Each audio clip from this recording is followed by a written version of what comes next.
El análisis. DGB, el periodismo en el Congreso.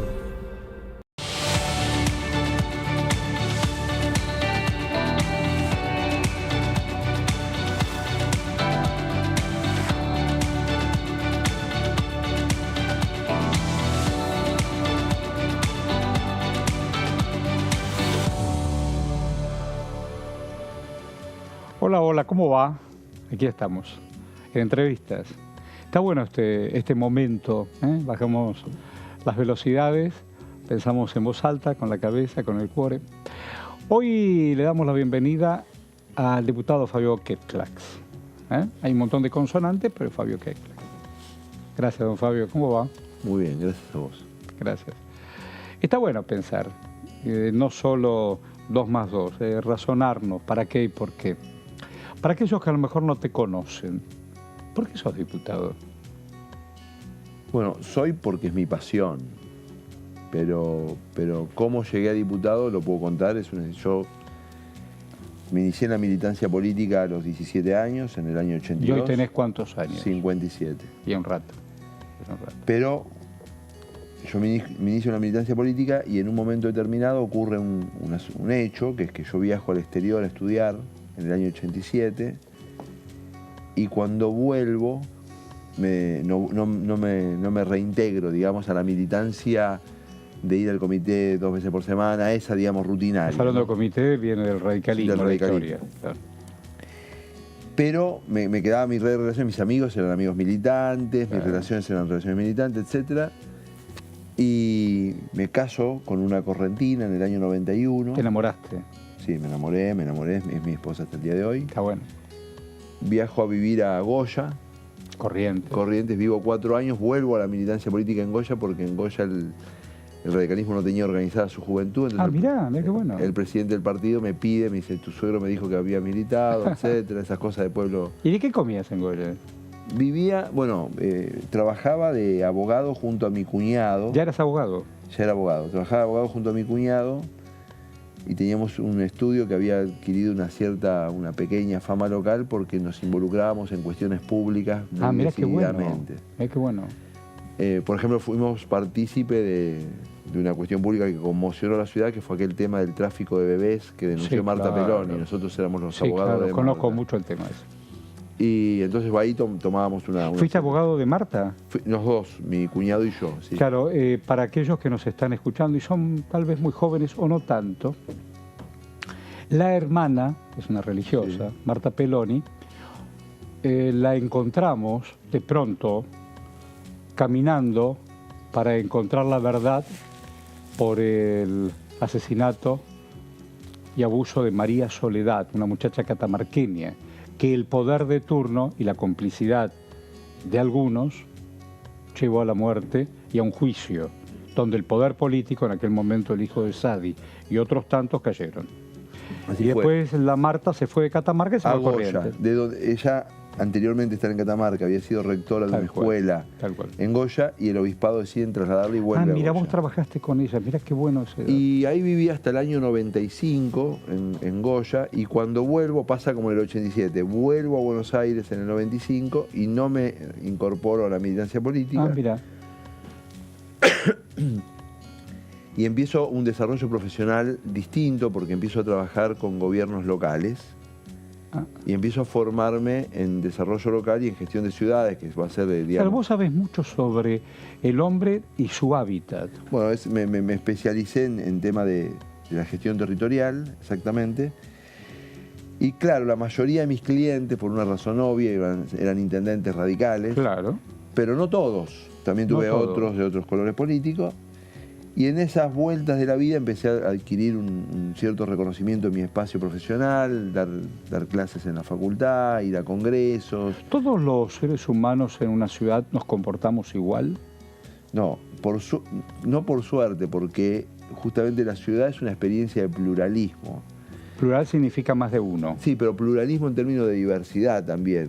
Yo subo al colectivo y está el panadero, el herrero, el médico y una señora que vuelve de pasear. Voy a tratar de llevarte a un extremo. En una sociedad monocultural, Monocultural. que todos creemos en el mismo Dios, todos comemos la Sí. misma dieta, todos Qué pensamos... embole. Bueno, qué en esa embole, sociedad, qué embole.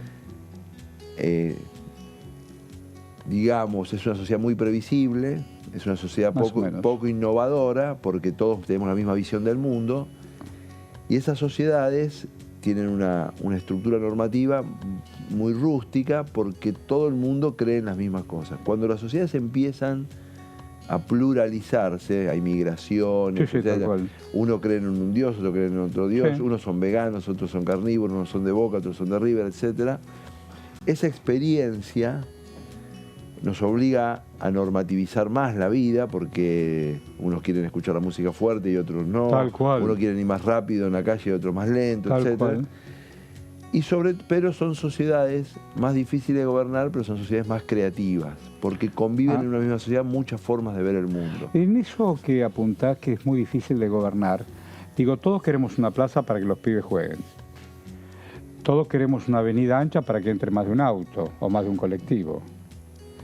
Todos queremos un árbol. Pero Horacio, pero hay cosas que son contraintuitivas. A ver qué significa eso. Por ejemplo, agrandar una avenida para mejorar el tránsito es como ponerle más agujerito al cinturón para bajar de peso. Es muy bueno. Entonces, lo que te quiero decir, Es muy vos el bueno, tránsito no lo mejorás de esa manera, Es porque muy bueno. pues si el problema es que la gente se mueve bajo un mecanismo de movilidad que tiene un montón de ventajas, porque la movilidad en automóvil tiene un montón de ventajas en términos de autonomía, Tal cual, privacidad, claro, etcétera, etcétera, claro. pero tiene una desventaja en términos de espacialidad.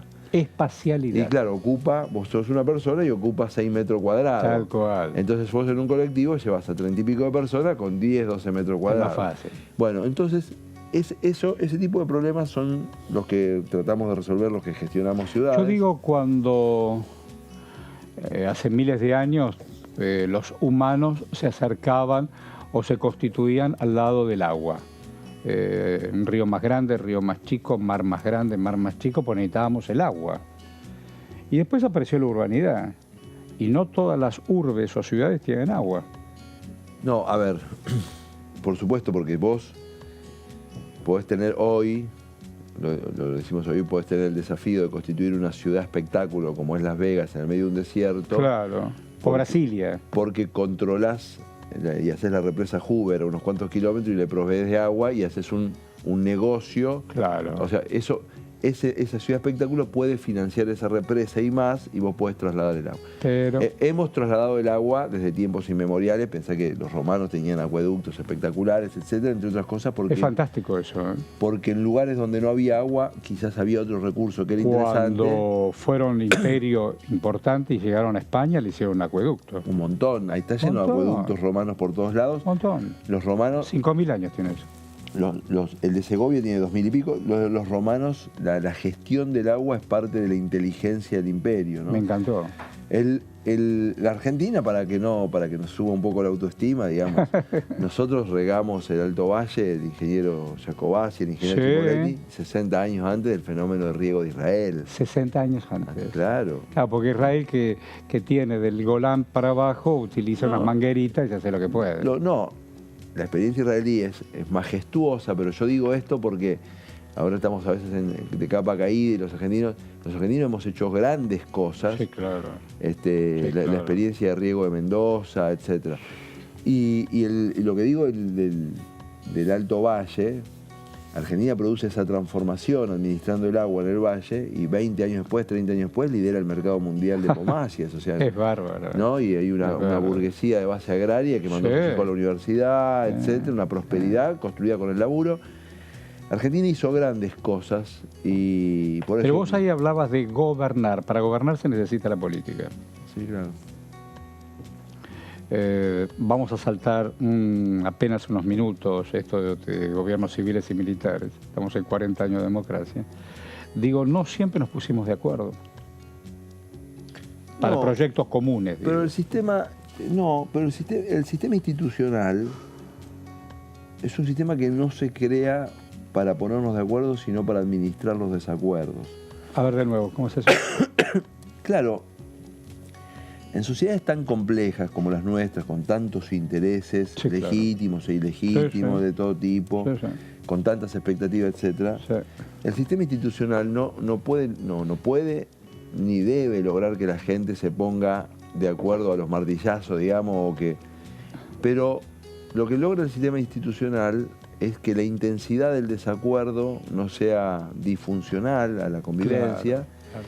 Y administrar esos desacuerdos y gestionar. Y aparte a veces hay desacuerdos que tienen una vigencia temporal.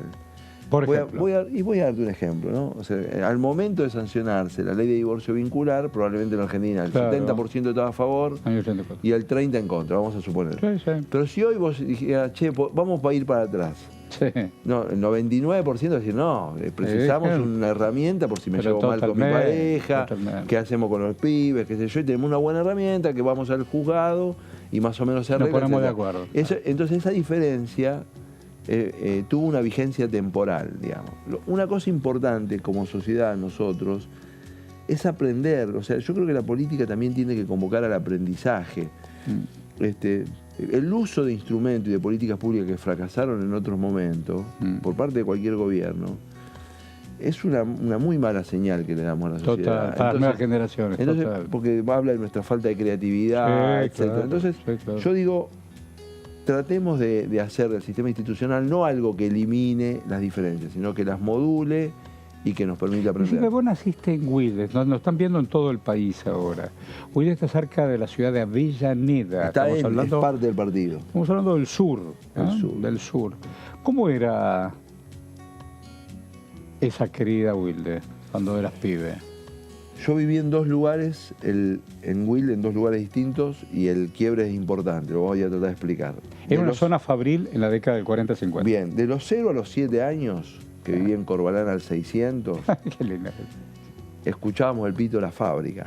Escuchábamos, Claro. jugábamos la pelota Se en la calle. convocaba a la los gente. trabajadores, el cambio de turno, a los dos nos agarraba jugando, y el pito de la fábrica escuchábamos a 70, 80 metros de la casa de mi abuela, que es donde vivíamos, pasaba el arroyo Santa Domingo, y íbamos a jugar a la pelota con los pibes ahí al costado del arroyo, y había tirado los retazos de las curtiembres, armábamos el arco, hacíamos el montoncito con los retazos, que estaban llenos de cromo, mercurio, somos sobrevivientes nosotros. Claro, ¿no? porque para aquellos que no saben, cuando vos le sacaste el cuero al animal, tenés que destruirlo con químicos para que eso después tiene un proceso. Todo antes Para curtirlo, las famosas curtiembres. antes del mundo ambiental, cuando se hacía todo. Y bueno, todo al aire libre. todo al aire libre. Bueno, nosotros ahí vivimos. No en la época de Rosas, hace un ratito. No, o sea, ahí viví entre los 0 y los 7 años, en la casa de mi abuela y en el entorno El olor era muy particular. Mi bisabuela tenía una curtiembre frente a su casa. Es olor muy particular. petilente, Sí, potente, sí. sí. Intenso. Intenso. Y cerca de la casa de mi abuela, enfrente vivía mi tía Delia, con nosotros vivían mis primos, Gaby y Jorge, mi tía Dora, mi tío Elías, etc. Con lo cual era una casa muy concurrida y yo conviviendo con mis Yo sé que primos. era muy lindo. Yo sé que se vivía de una manera muy precaria y todo era reducido. Yo no sé por qué lo recuerdo intensamente lindo. Bueno, nosotros, yo siempre en esa mezcla de recuerdos que trato de a veces de tomar una distancia para ponerlo en situación, pero por ejemplo, con mi primo, que tengo relación ahora con mi primo Jorge, nos mandaban a hacer los mandados y nosotros nos tirábamos la bola uno al otro, porque yo quiero, yo no puedo, yo no, tenía que ir Jorge, qué sé yo. Tal cual. Y ahora lo pensamos en perspectiva y nos mandaban a la panadería, que eran 2 cuadras y media, y para nosotros era cruzar el Aconcagua. Era bárbaro. Bueno, entonces, no, teníamos toda una dinámica, que los mandados estaban a cargo de los chicos, nuestros tíos eran tíos muy cariñosos, ¿no? Tal cual. Tal cual. Y el recuerdo más fuerte que tengo, o sea, tengo muchos, pero un recuerdo muy fuerte era que mi tío mayor, que falleció en un accidente cuando yo tenía 12 años, que era un soltero, entonces los sobrinos eran en su vida, significaban mucho porque él no tenía hijos, ¿no? Claro, o sea, claro. Mi tío mayor era el tío que nos mimaba, el que de las golosinas. El que te llevaba a la cancha. Claro, el de la camiseta Independiente, etc. Nosotros siempre recuerdo cuando Independiente salió campeón por primera vez contra la Juventus, El día anterior, a mi primo Jorge y a mí, mi tío nos trae la camiseta Independiente con la condición que la llevemos abajo del guardapolvo a la escuela, pues Independiente era campeón del mundo. El mundo no nos entraba en la cabeza. El mundo, espera, es muy lindo eso. El mundo no nos entraba en la cabeza. Cuando vos le decís a un pibe de 8 años, yo en el 73 tenía 8 años, tu equipo es campeón del mundo. ¿Dónde está el mundo? ¿Qué Pues es sí, el mundo? claro, ¿qué es el mundo? Digo, y después caminaste el mundo. Y hoy tenés responsabilidad de donde ves el mundo que te rodea y tenés un montón de ideas para poder vivir y convivir en este proyectos que tenés de urbanidad, de convivencia. Hoy que sabés más o menos por dónde anda el mundo, ¿qué le sugerís a aquellos que tienen muy poca idea? Bueno, nosotros tenemos los argentinos, tenemos un recorte muy, muy chiquito del mundo, ¿no? O sea, ignoramos mucho África, ignoramos mucho Asia, no deberíamos hacerlo, porque muchos de esos países son socios comerciales potenciales, algunos muy potentes. Muy potentes. El mundo pasa, bueno. Y aparte porque Argentina, que alguna vez jugó un rol muy importante en el sistema mundial, nosotros fuimos el destino de perseguidos e innovadores de todo tipo y crecimos con la inmigración y con el talento de la inmigración y ampliando capacidades, etc. La Argentina probablemente en su futuro, aunque muchos no lo crean, tenga un escenario parecido a ese en esa materia. El boom demográfico del mundo, que en general la gente dice, uy, el boom demográfico, etc. El boom demográfico está muy concentrado en el mundo. Europa decrece, China tiene controlada su demografía. El boom demográfico del mundo son 3 lugares: India, África y América Latina. Y la verdad es que la gestión, ahí hay 2 grandes agendas, que es la agenda climática y la agenda sociodemográfica, que dialogan mucho entre sí y que están bastante afuera de nuestro debate político y que deberían tener una centralidad. Argentina, yo soy de los que creen que Argentina debe ser parte de la conversación global de la manera más digna posible. A mí me gusta ser parte de un país protagonista, que dice cosas. Muchas veces el mundo ha esperado la voz argentina en muchos temas, en algunas veces hemos estado muy a lo alto, digamos. Total. Y ahora es el 24, por ejemplo, cuando yo veo que vienen a veces dignatarios internacionales y van al Museo de la Memoria, etc. Bueno, hemos sido testigos que Baltasar Garzón, que tanto Zapatero, sí, claro, tantos otros. No, sí, inclusive que como vos estás señalando los que militan esa causa, pero te viene una persona de Dinamarca, de Suecia, claro, que no sabemos si es de derecha o de izquierda, y el reconocimiento que la Argentina ha sido un país que jugó a la Junta. No es un tema menor. Claro. No, y en otros temas, en algunos momentos tuvimos intervenciones diplomáticas en beneficio de la paz en el continente. Sí, tal cual. Y a mí, vos decís el mundo, yo creo que la Argentina, para ser el gran país que podemos ser, creo yo, tiene que ser un país que tiene un criterio de mundanidad, de ser parte y protagonista de la escena mundial. Para eso hay que conocer, hay que interpretar, no somos ni mejores ni peores que nadie, pero somos singulares y creo que tenemos mucho para darle al... Yo digo, en un mundo tan complicado tecnológicamente, estoy hablando de un mundo desarrollado científicamente, digo, ¿qué lugar tienen estas iniciativas? Y ahora estamos acá en Diputado TV, estamos en la Cámara de Diputados. ¿Cuántos proyectos quieren estar a la altura de las circunstancias? No, yo tengo una visión benévola del trabajo de los colegas en la Cámara. Ver, ¿vos qué tenés en carpeta? Bueno, yo presenté, y lamentablemente no se trató, la creación de la Agencia Nacional de Regulación Biotecnológica. Argentina es muy importante eso. Argentina más o menos es entre 30 y 40 del mundo en casi todos los temas de gestión pública. Pero es 12 o 13 en materia biotecnológica. O sea ¿Por qué? ¿Por qué? Porque nuestro agro fue muy demandante de hace mucho tiempo de productos de química sofisticada. Y nuestro sector biotecnológico se lo pudo proveer, inoculante. Y entonces ahí se produjo una alianza sinérgica y hoy exportamos, no sé, Rizobacter, Bioceres, exportan productos de laboratorio, Qué digamos. bueno. ¿No? ¿Y entonces? Con conocimiento agregado. Y yo quiero que Argentina tenga una Agencia Nacional de Regulación Biotecnológica y te lo explico por qué. ¿Por qué? porque hay muchas zonas de frontera en el conocimiento. Si vos te tenés que hacer un tratamiento con células madres, Sí. no es un trasplante y por lo tanto no lo toma el Incucay, y no es un remedio y no lo toma el ANMAT. Ah, mira. Y es una cosa que te Y puede entonces salvar la vos vida. decís, Hay la iniciativa elementos. es armar una agencia. Y porque tiene que estar regulado, porque de todas maneras, Claro. aunque no sea un trasplante ni sea un medicamento, es una Claro. práctica que tiene riesgos, Tal cual. conocimiento, etc. Te comprendo. Y entonces, la ciencia a veces va más rápido que la Tal burocracia. cual. Y entonces yo digo, tenemos conocimiento, ¿por qué no creamos una agencia nacional de regulación biotecnológica y a este conocimiento argentino, estas empresas? ¿Y no lo pudiste meter acá adentro? Los organismos que hoy regulan estos aspectos Sí. en general sienten como una pérdida Ah, la creación de... ah. Entonces, y ahí hay una tensión que yo creo que lo vamos a resolver en algún momento. Decime una cosa, estamos en 40 años de democracia. ¿Por qué vale la pena la democracia? Bueno, voy a dar un argumento que yo creo que es categórico, ¿no? A ver. Uno de los elementos por los que se inventó la democracia es para sustituir pacíficamente los gobiernos. Mirá. Cuando no había la democracia había que cortarle la cabeza al rey, Uf. ¿no? Todo era convulso. Entonces ahora tenemos un mecanismo que es un poco oneroso, etcétera, pero que es pacífico. Vamos, ponemos una boletita dentro de una urna, no nos gusta un gobierno y lo cambiamos por otro o lo ratificamos. Parece una tontería. No, que va a ser pero- una tontería. Y aparte, con una tecnología muy sencilla, que se llama cuarto oscuro, que me permite emitir mi opinión sin que me vea mi suegra, ni mi patrón, Pero ni el también, rabino. digo, en el medio, yo le preguntaría a aquel que cree que solamente es eso, que no es tu caso, naturalmente, ¿qué hiciste para que algunas cosas cambien?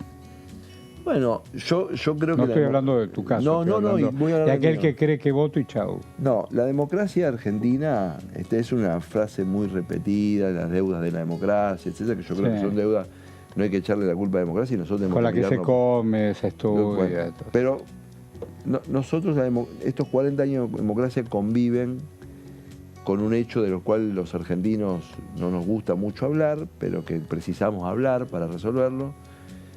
Nosotros teníamos un modelo de Estado que funcionaba razonablemente bien hasta la década del 70. Ese modelo de Estado en la década del 70, uno de los motivos del golpe es porque también el proceso inflacionario Tal previo cual. al golpe mostraba que había un agotamiento de ese modelo de Estado. Tal cual. La dictadura, de una manera bestial, pretende cambiar ese modelo de Estado, aplicando el terror, etcétera, etcétera. Y en la recuperación democrática, otros temas de agenda, como el juzgamiento del pasado, etcétera, ocuparon el centro de la escena política y en general, ni radicales, ni peronistas, ni en ese momento los del PIB, no había una lectura de que nosotros tendríamos que revisar nuestro modelo de Estado en defensa de ciertos valores, etcétera, porque nuestra estatidad estaba desenfocada, corroída por la corrupción en muchos aspectos, Tal etcétera. cual. Y no tuvimos la lucidez, o sea, para que eso sea una política de Estado. De vuelta, en los 90 se reconfiguró el Estado un poco apretado por las circunstancias nacionales e internacionales. Las nacionales, la muestra del agotamiento hiperinflacionario, y las internacionales favorecido por el plan Brady, Tal cual. etcétera. Pero nosotros precisamos pensar nuestro Estado en relación a las necesidades que tenemos, el futuro, etcétera. Sobre ese tema, apenas un pequeño corte y luego con Fabio Caiclax. No te lo pierdas. Vamos y venimos.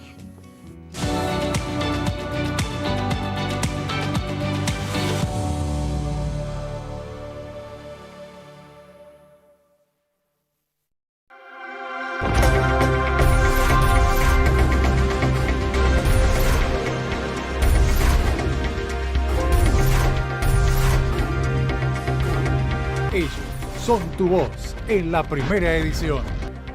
DTV, el periodismo en el Congreso.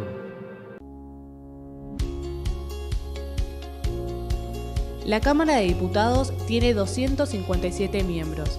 Los diputados debaten y sancionan leyes que rigen en todo el territorio nacional.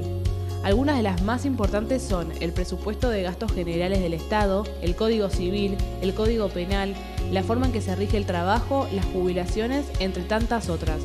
Además, controla y hace un seguimiento de las políticas del Poder Ejecutivo a través de la visita de diferentes funcionarios o el pedido de informes, así como la posibilidad de realizar juicios políticos a los funcionarios. La duración de los mandatos de los diputados es de 4 años y pueden ser reelegidos indefinidamente. Desde el momento en que asumen y hasta el final de su mandato, no pueden ser acusados, interrogados judicialmente, ni molestados por las opiniones o discursos que imitan desempeñando su mandato. Son requisitos para ser diputado tener al menos 25 años, 4 años de ciudadanía argentina y haber nacido en la provincia por la que se postula o haber residido en ella los 2 años precedentes. Se agrupan en bloques que expresan partidos políticos o afinidad ideológica. Existen también los monobloques integrados por un solo diputado.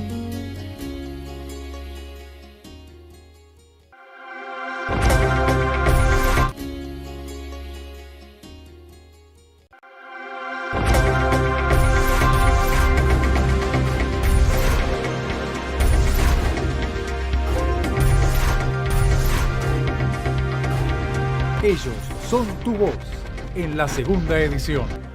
DTV, el periodismo en el Congreso.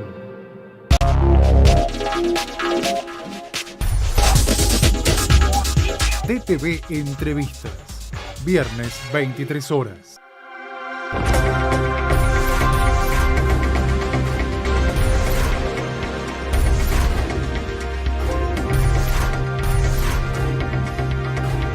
Ellos son tu voz en la tercera edición. DTV, el periodismo en el Congreso. Las sesiones son el espacio donde los diputados debaten proyectos de ley para su aprobación, modificación o desaprobación. En una misma sesión se pueden tratar varios proyectos de ley. Desde el 1 de marzo, cuando el presidente las inaugura, se desarrolla el periodo de sesiones ordinarias. Entre el 1 de diciembre y el 28 de febrero se extiende el periodo de sesiones extraordinarias que solo pueden ser realizadas a pedido del presidente de la Nación. En el recinto, el bloque oficialista se dispone a la derecha del presidente de la Cámara, el bloque opositor mayoritario a la izquierda y en el centro los bloques con menos cantidad de integrantes. En el tratamiento, en general, los diputados tienen 7 minutos y los jefes de bloque entre 20 y 12 minutos conforme al número de legisladores que representen. La sesión es dirigida por el presidente de la Cámara de Diputados, que administra el uso de la palabra y las distintas instancias del funcionamiento. A la izquierda del presidente está el secretario administrativo, a la derecha el secretario parlamentario y debajo de él están los taquígrafos, que registran cada uno de los testimonios.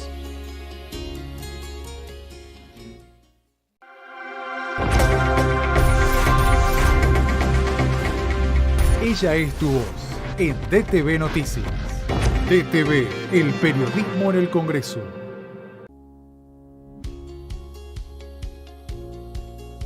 Cuando un proyecto de ley ingresa a la Cámara de Diputados, ya sea creado por un legislador, enviado por el Poder Ejecutivo o producto de una iniciativa popular, se trata primero en las comisiones correspondientes para luego ser tratado en el recinto por los diputados. Las comisiones son el ámbito de análisis y debate sobre los proyectos de ley conformadas por legisladores de distintos bloques. Hay 23 comisiones especiales que tratan temas específicos como el atentado a la AMIA y 45 permanentes que tratan temas vigentes como educación y salud. Un diputado puede formar parte de varias comisiones. Cada comisión se compone de un presidente, un vicepresidente y de 3 a 5 secretarios. La duración de los miembros de las comisiones permanentes y especiales es de 2 años. Para que la comisión funcione debe tener quórum, es decir, un mínimo de 15 y un máximo de 31 a 49 diputados. Las autoridades son elegidas por los propios integrantes de las comisiones, que a su vez son elegidos bajo consenso por sus propios bloques. Para que un proyecto sea tratado en el recinto, debe contar con el apoyo de la mayoría de los integrantes de esa comisión. Al finalizar una reunión de comisión, se dictamina sobre la pertinencia de tratar el proyecto en el recinto. El dictamen propone una resolución o decisión sobre una o varias iniciativas o proposiciones.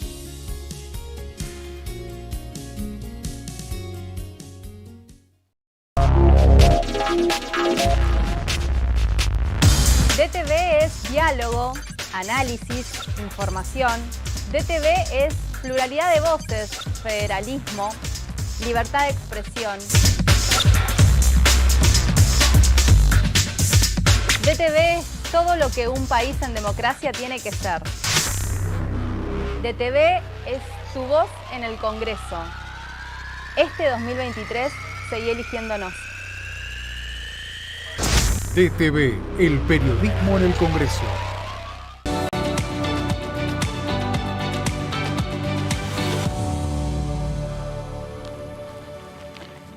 Qué bueno, estamos en entrevista. Soy con Fabio Keklax, diputado, claro. ¿Te gusta ser diputado? Sí, me gusta. ¿Te gusta? ¿Juraste? ¿Por qué juraste? ¿Cuándo juraste? Por la Constitución No es poco. y la patria. ¿Y cómo entendés la patria? Más allá del Borges, la patria es el otro. y No, todas esas yo soy un argentino a carta cabal, digamos. Ajá. O sea, yo creo que Argentina, esto que voy a decir es muy contratiempo, ¿no? Argentina fue un experimento social increíble. Ah, mira. Siempre, en los 200 años. No, pero hubo un momento, digamos, en que esta nación... Ahí me gustó. Porque, Me gustó. a ver, en los 60 Estados Unidos todavía segregaba. Sí, claro, y nosotros, sí, preguntarle a Martin Luther King. Y nosotros tuvimos si bien era una persona rica, pero Carlos Pellegrini era hijo de inmigrante y fue presidente en el siglo XIX. Tal cual.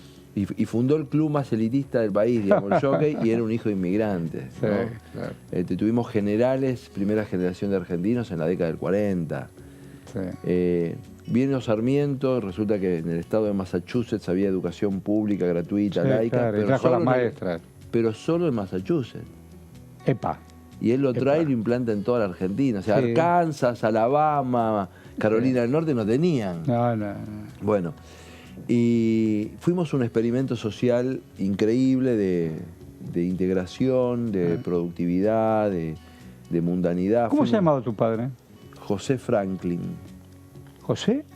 Franklin, como Benjamín Franklin. No. ¿Y por qué le pusieron Franklin? Y vos sabés que mi abuelo vino acá en la preguerra civil española y era un señor... Qué interesante eso. Y ahí hay todo un tema de los nombres vinculados a los padres fundadores de los Estados Unidos, de los republicanos, digamos, la idea de esa admiración de república con república. ¿Y cómo era tu viejo? Yo no conocía a mi padre. Qué pena. Es una deuda existencial esa, ¿no? Mi padre abandonó a mi madre cuando mi madre estaba embarazada y la paradoja, que es una historia un poco rara, es que mis abuelos paternos, Sí. que la querían mucho a mi madre, ejercieron la abuelidad de todas maneras, que es un caso muy raro. ¿Y ese hombre nunca más apareció? Yo lo vi a mi padre 3 veces, en el velorio de su padre, en el velorio de su madre y en su velorio. Ay, es una novela de García Márquez esa. Decidme, ¿por qué te interesó tanto las ciudades? ¿O te interesan tanto las ciudades? ¿O la urbanidad? Yo cuando era chico, me interesaba la geografía. Y ¿Te hacías mapas y todas esas cosas? Y porque sabía las capitales de memoria, esas cosas que hacen los chicos en la época en que la memoria tenía un valor más grande que ahora, que no había Google, que no había nada. Tiki. Ya está, piensa por vos, la inteligencia artificial. Y a medida que fui creciendo y en la carrera, etcétera, me empecé a dar cuenta que... Porque la ciudad, nosotros la identificamos con el hecho arquitectónico. Sí, claro. Pero ese es un aspecto de la ciudad. La ciudad es la convivencia. Claro, porque vos llegás a cualquier ciudad hoy y ves, lo primero que ves son los edificios y las luces. Si llegaste de noche son las luces. Si llegás de día, algo más alto, algo más bajo. Un ícono, sí, claro. Buscás la iconografía urbana, pero lo que explica la ciudad, por eso yo cuando vi... A ver cómo es eso lo que explica la ciudad. Y es cómo la gente se comporta, no es que no es la arquitectura. ¿Cómo se comporta? Por eso la Berlín devastada del 45, que era una montaña de escombros, seguía siendo Berlín si la gente, las relaciones... Bueno, yo te voy a decir algo. Yo venía esta noche a encontrarme contigo para hacer este reportaje y veía algunas de las calles vacías. Y yo digo, yo trabajé en tiempos de pandemia. Al principio era remoto y después iba más o menos a mis lugares.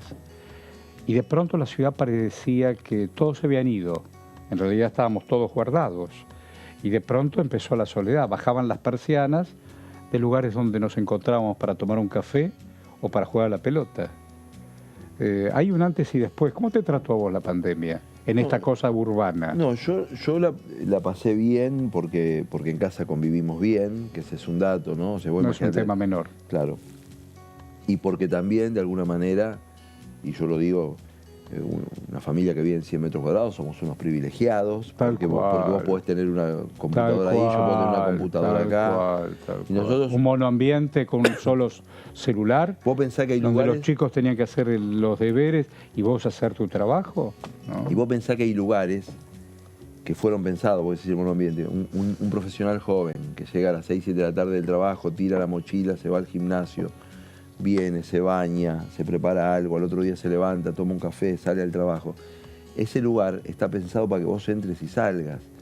Si yo te encierro en esos 28 metros cuadrados, te liquido. Y nos liquidamos. Claro. Y nos liquidamos. Ahora, eso es así, sí, o sea, te quiero decir, cuando se produce un shock como el shock pandémico y se toman las decisiones que se toman. Mira, me trajiste un tema interesante porque tenemos que charlar sobre cosas que pasan aquí en el Congreso y sobre todo en diputados. ¿Por qué no? Yo entiendo que hay momentos inflacionarios importantes, pero una ley como la de alquileres, ¿por qué es tan difícil ponerse de acuerdo entre el que tiene y es dueño de las paredes y el que necesita vivir ahí? Bueno, yo creo que hay un problema de visión, digamos, ¿no? O sea, cuando el ser humano, Horacio, el ser humano funciona bajo incentivos. Sí, en claro. el 99% de los casos. No es una zanahoria, pero son incentivos. Incentivos de todo tipo, inclusive pueden ser incentivos inmateriales. ¿No? Sí, No, inmateriales. A veces, digo, la mayoría son materiales, pero inclusive podría... Cuando vos estás en un laburo que ganás razonablemente bien, pero te tratan bien, te reconocen, etc. No es poco. Entonces te ofrecen otro mejor y dices, no, pero yo me quedo acá porque me tratan me bien. siento bien. Bueno, y eso es Claro. un incentivo. Inmaterial. Puede ser al revés. Claro, puede ser al revés. Y puedes estar ganando muy bien y te sentís hostigado y te querés ir. Bueno, dicho esto, lo que hay que hacer con los propietarios es generar el conjunto de incentivos adecuados para que quieran dar la vivienda en alquiler. Por ejemplo. No, espérate. El plazo de 3 años y el ajuste anual fue un desincentivo muy fuerte. La gente dice, entonces dice, no, si la inflación va a ser 100%, yo no sé cuánto cobrarle al tipo porque el último mes del año es una monedita y entonces retiro mi departamento y lo pongo en... Yo voy a presentar ahora próximamente Mira. un proyecto de ley con 3 incentivos muy sencillos, nada espectacular. A ver. No, primero que la gente que alquila y es monotributista, vos sabés que tiene que sacar un monotributo por cada unidad de alquiler que tiene. Y voy a tratar que hasta 3 sea con un solo monotributo. Claro. Que si los bienes están valuados debajo de tanto dinero, puedan no pagar bienes personales por los inmuebles que ponen en alquiler para empujarlos, ayudarlos a que los pongan en alquiler. Está bien. Y cobrarle una tasa de ganancias del 15%, una tasa Bien. flat. Bien. Esas 3 cosas para los dadores de inmuebles de bajo rango, no para que tiene 35 departamentos, sino porque de menos de 2, Sí, 3. entiendo. Entonces, a ver si los podemos estimular. En un país donde este tipo de incentivos y desincentivos afectan mucho la expectativa de la gente en relación a poner un inmueble en alquiler o no. Si se empieza a mover el mercado, y por supuesto hay que dejarse de dilatar y hay que enfrentar el problema de la inflación. Sí, es esencial. Hay que enfrentar el problema de la inflación. Cualquiera sea el gobierno. Es imposible. Es Hay que enfrentar el problema de la asfixiante. inflación, que significa enfrentar ir hacia un equilibrio Ahí nos están presupuestario. escuchando y nos están viendo muchas generaciones que padecieron hasta incluso la 1050. Y el Rodrigazo y el 2001. Cuando la tenías, se te fue. Sí, la historia argentina de las personas añosas como nosotros es la historia de la inestabilidad económica, ¿no? Inestabilidad. Sí. Tal cual. Inestabilidad económica que en algún momento pensamos que si superábamos la inestabilidad política, arreglábamos la ¿Te diste inestabilidad cuenta? económica. Claro. ¿Qué pasó con la inestabilidad? Yo entiendo los intereses y los juegos de afuera y de adentro. No fue menos del 76 al 83 y la década del 90, naturalmente. Esto de entregar y que otros resuelvan mi vida. Mira toda la catástrofe en estas últimas semanas con el tema de la luz. Se entregó incondicionalmente. ¿Qué opinas de todo eso? Yo creo que la década del 90 merece un juicio justo. en el sentido de que hubo cosas, yo estoy en contra de la banalización de la política, por supuesto, y estoy en contra de la corrupción. No es poco eso, y hubo de todo. Claro, pero también tengo que decir que creo que de una manera muy rústica, los 90 enfrentaron un modelo, como te decía antes, de Estado que no daba para más y que había que pensarlo. Por supuesto, nosotros teníamos una propuesta alternativa, ¿te acordás? Nosotros, el radicalismo Terraño tenía una propuesta... Bueno, yo me recuerdo una de las últimas frases de Alfonsín en su gestión cuando dijo: no quise, no pude, no supe. No quise, no pude, no supe. Porque Alfonsín, el desafío de... También tenemos que pensar que, a excepción de Chile con Pinochet, en ese momento ningún país de América Latina había encarado una reforma del Estado. No. Y para nosotros, y la reforma del Estado en nuestra cabeza era lo que había hecho Pinochet en Chile, con toda la sombra negra que eso significaba. Hubo un conductor que se llamaba Bernardo que traía a Vichy, me acuerdo hoy, al ministro de Economía de Pinochet para enseñarnos qué tenía que hacer, y teníamos a Martínez de Oz y todos los Chicago Boys, ¿viste? Ahora, quiero decirte una cosa, cuando digo los 90 merecen un juicio justo, digo, Argentina tenía que hacer algo con su stock de empresas públicas para que funcionen razonablemente, definir qué era lo estratégico y qué no era lo estratégico. Vos decís ni Keynes, no crees a Keynes. No, a ver, el pensamiento económico siempre es un pensamiento contextual. Sí, claro. Keynes no conoció a Google, no tiene por qué saber cómo funcionaría el mundo. O sea, Marx no conoció... O sea, yo vivo este mundo. Uno de los desafíos de la política es no perder el sentido contemporáneo. Nuestra obligación no es ser ilustrados y saber sobre teoría, sino resolver problemas de la gente. ¿Pero nunca se pareció el esclavo al obrero? Bueno, veamos. En la Argentina superó miles de años. La Argentina superó la esclavitud y la Argentina fue en ese experimento social que yo te conté, que para mí fue maravilloso, un país de bienes públicos extendido, de acceso al mercado de trabajo extendido, de movilidad social ascendente, y creo que por supuesto en esta Argentina, como en todas, hay tensiones entre los sectores sociales, y uno de los desafíos de la política es construir un modelo lo más justo posible que no rompa el muñeco de la productividad. Bueno, mira, justamente en estos días yo estaba viendo, hablando de proyectos, porque tenemos que hablar de proyectos, ahí están trabajando sobre un proyecto de ciencia y tecnología a 30 años. ¿Se puede trabajar en ese proyecto parlamentario? Bueno, tuvimos en la semana una informativa. A mí me parece... ¿Cómo lo ves eso?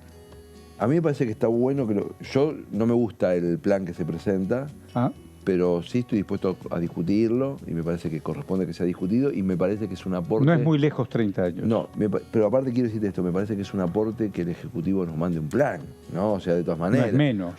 Entonces, ¿por qué? Porque capaz, a partir de que me manda un plan, yo puedo hacer una sugerencia, el Ejecutivo tomarla, etc. Tal cual. Y me parece... Me encantaría eso. Me encantaría el debate. Y un aspecto muy importante es entender que nosotros, que tenemos cadenas de agregación de valor, en las que somos, hoy hablamos de la biotecnología, pero también en la industria IT, como se llama, ¿no? De tecnología de información y comunicación, o la producción agraria tradicional que Argentina la hace con solvencia, capacidad, etcétera, y que precisamos hacerla con un registro ambiental de más alta calidad posible para poder acceder a todos los mercados, etcétera. La incorporación de conocimiento a los procesos productivos es la llave de bóveda de la prosperidad futura. ¿Y qué vamos a hacer con los recursos naturales?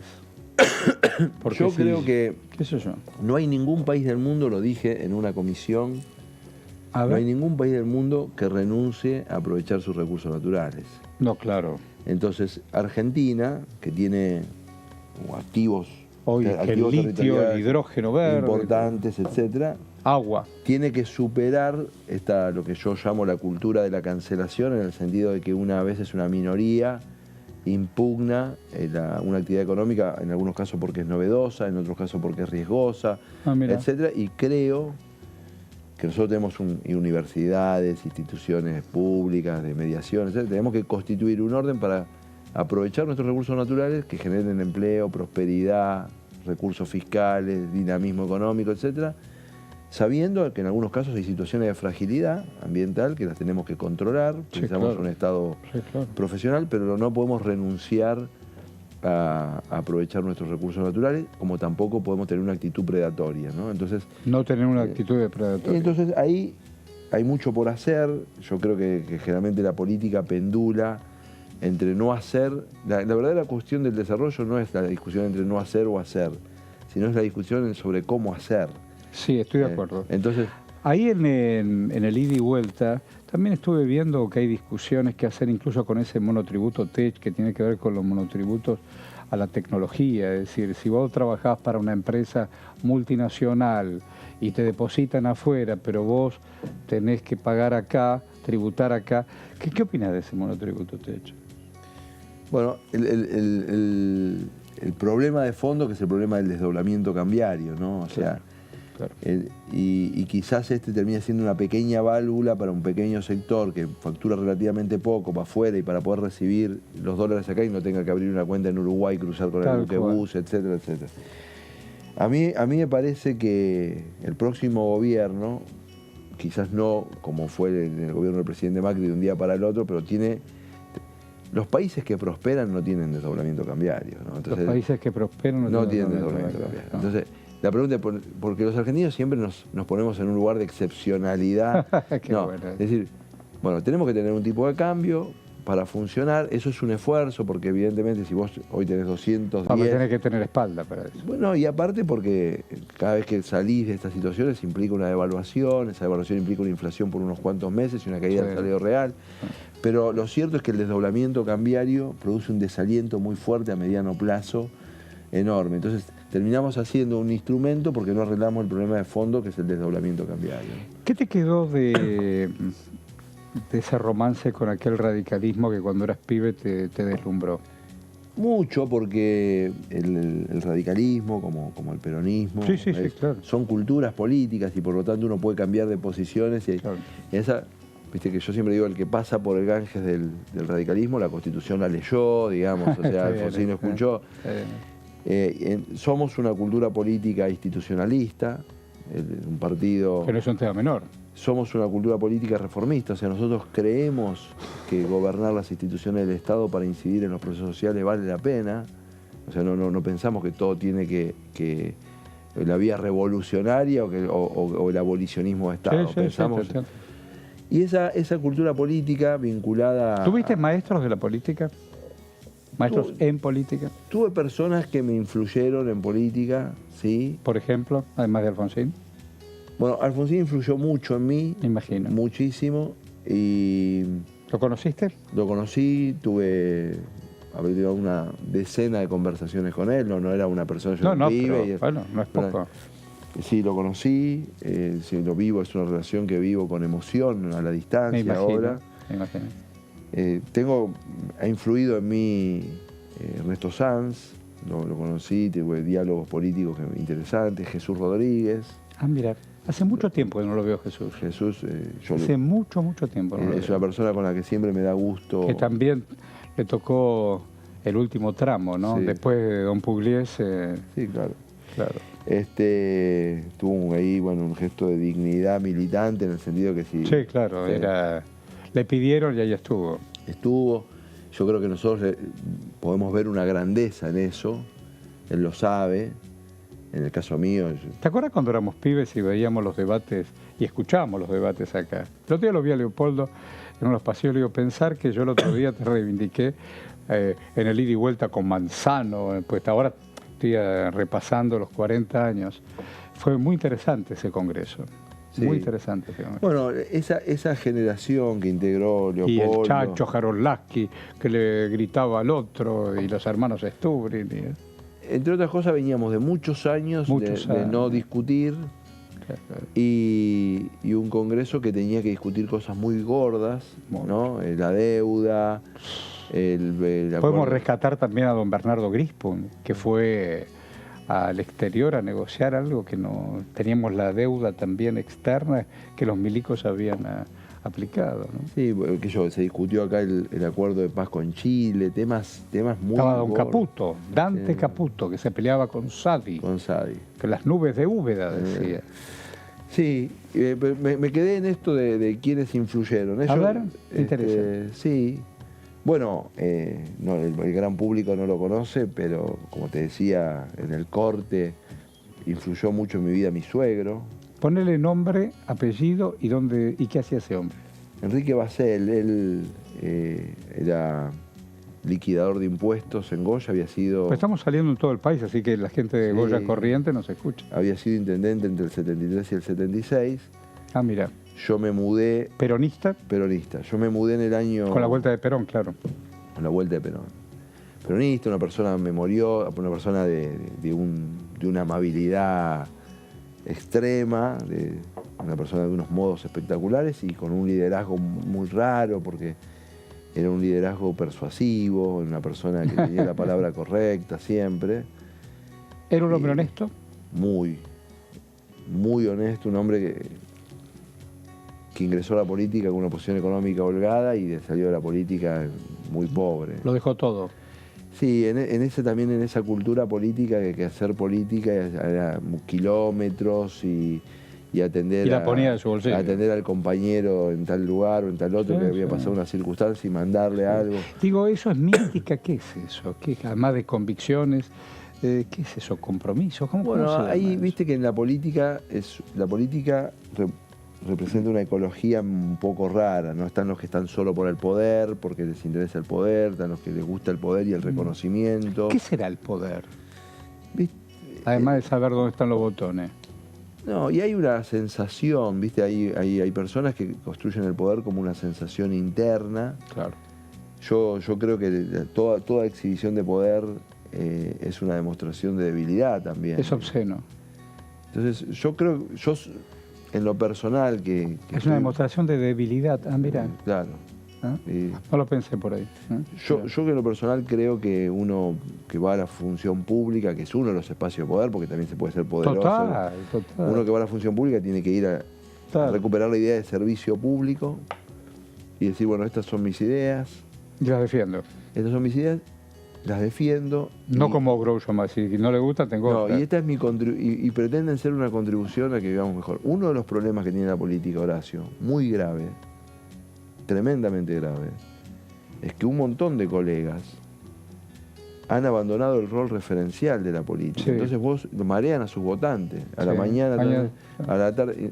Y ahí hay un problemón, porque vos la representatividad también la construís en esa idea de decir, che, Ketlas, ¿qué piensa? Más o menos Ketlas siempre piensa, o en algún Tengo momento... que hacer una pregunta, estamos casi en los últimos minutos, pero digo, el radicalismo junto con el PRO, por ejemplo, caminaron juntos, no solamente en la gestión 15-19, sino sueñan para adelante. ¿Cómo se tiene identidad cuando es un matrimonio que a veces anda bien y a veces anda como puede? No, eso es así. Y entre otras cosas es así porque nosotros estamos morosos en ponerle bien los bordes a nuestra alianza política Ah, mira, y las reglas. está muy bien eso. Nosotros precisamos la experiencia que yo miro con mucha admiración, que es la experiencia de la concertación chilena, Claro, de la convivencia entre demócratas cristianos y socialistas, sí, etc. sí, lo de Boric. Claro. Pero Bueno, no- Lula con el centro, ahora negoció y por eso llega. Ahora, por supuesto que la diversidad está bien y por supuesto que la competencia política dentro Pero de un me quedé espacio con el social- tema de los bordes, no están los bordes claros. Y tenemos que hacer un esfuerzo Sí. para los bordes y tenemos que hacer un esfuerzo para las reglas, porque aparte la profundidad de las reformas que muchos de nosotros nos proponemos y que la Argentina merece y necesita en educación, en salud, precisan de una alianza política estable. Coincido. Entonces hay que darle atención a esta estabilidad de la alianza política Coincido. para... también esa estabilidad va a civilizar nuestros diálogos, ¿no? Ahí está. Bueno, yo agradezco este diálogo civilizado que hemos tenido, que es bárbaro. Agradezco tu compromiso, tu disposición. Te deseo buena vida. Muchas gracias, Horacio, me he sentido muy a gusto. Y muchas gracias a vos por este ida y vuelta en entrevistas. Nos reencontramos en la pantalla de Diputado TV. Gracias.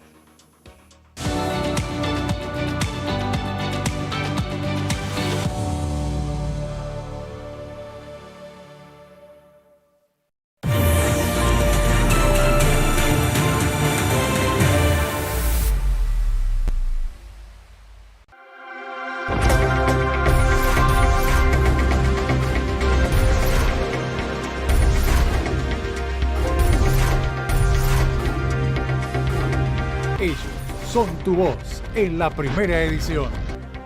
DTV, el periodismo en el Congreso.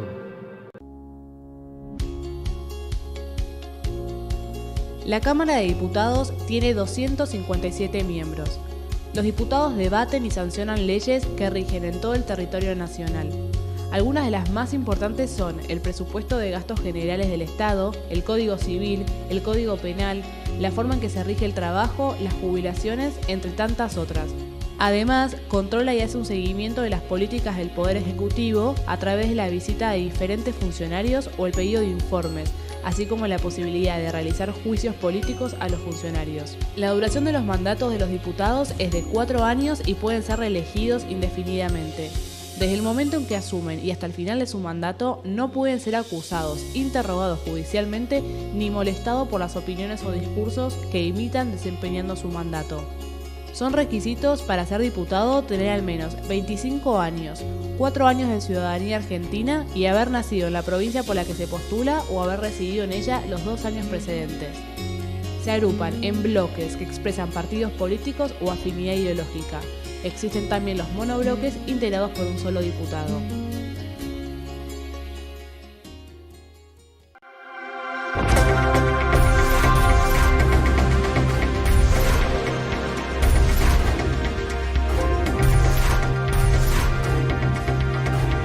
Ellos son tu voz en la segunda edición. DTV, el periodismo en el Congreso.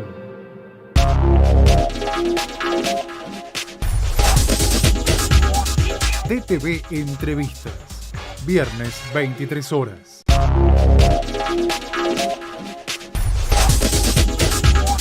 Ecoagenda, jueves 23 horas.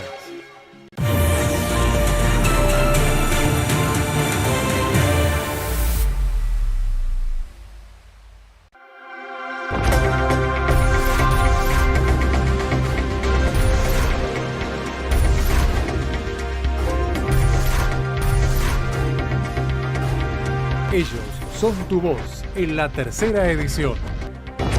DTV, el periodismo en el Congreso.